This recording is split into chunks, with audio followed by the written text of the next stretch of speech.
Salut à tous, Max, on s'est déjà vu à la taverne ou à la caverne, toujours ravi de vous prodiguer quelques conseils et aujourd'hui on continue, donc après les conseils de jus, je vais vous présenter quelques jeux qui moi m'ont plu cette année dernièrement ou pas, mais bref, des choses pour passer le temps.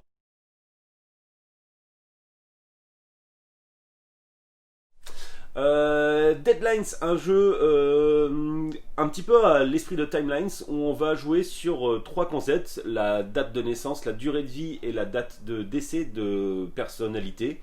Et on va se surprendre à beaucoup discuter sur ah bah oui les souvenirs que j'ai eus, moi voilà JFK, Marilyn Monroe, ça me dit bien quelque chose qu'ils aient vécu quelque chose ensemble, enfin voilà toutes ces choses là on va en parler autour de la table et ça va nous permettre d'essayer de déduire quelle est la date de naissance, l'âge de certaines personnes et bizarrement on en sait beaucoup plus que l'on ne le pense, donc ça c'est très très cool. Deadlines, un autre jeu pour un peu plus rigoler qu'avec les morts, même si c'est toujours rigolo. I Am a Banana. I Am a Banana, un jeu de mime furtif. En gros, il va y avoir une personne, le surveillant, avec des lunettes complètement débiles en carton qu'il y a dans la boîte, et les autres, qui vont essayer de se faire deviner ce qu'ils sont en train de mimer, mais de manière très très furtive, pour pas que le surveillant comprenne ce qu'on est en train de mimer. C'est exactement ça le jeu, effectivement, il faut y jouer pour mieux comprendre. C'est à partir de 4 joueurs, c'est très très très bon. Vraiment, vous risquez juste de pleurer, mais de rire. Voilà, donc ça, c'est pas trop trop grave.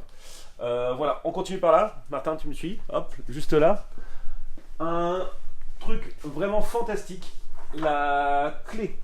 La clé, c'est un magnifique livre composé que de doubles pages d'illustrations somptueuses, avec dans chaque double page une énigme.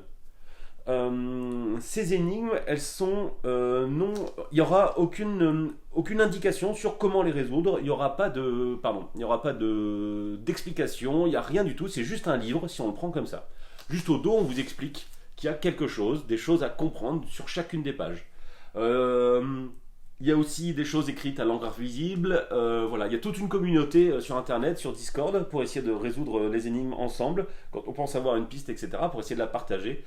C'est très poétique, très onirique, c'est une magnifique histoire, juste l'histoire est somptueuse.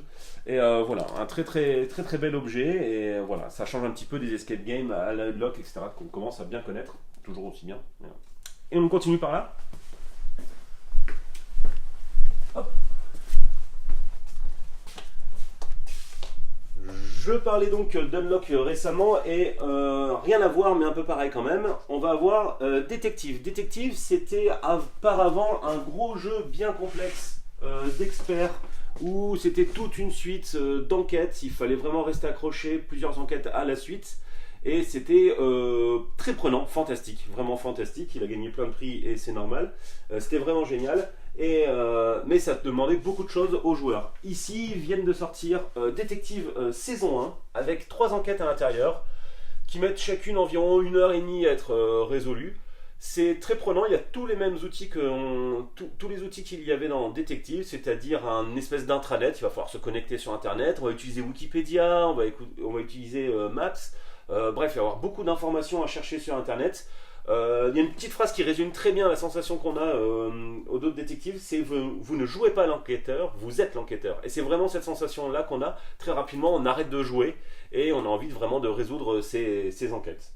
Voilà, beaucoup plus accessible, beaucoup plus facile à prendre en main, beaucoup moins de règles du jeu, etc. Bref, un petit bijou à mes yeux. Et dernièrement, on a aussi essayé le... Là, on va se gratter la peinture comme il faut. Roll, une boîte pas très épaisse et pourtant beaucoup de réflexion à l'intérieur.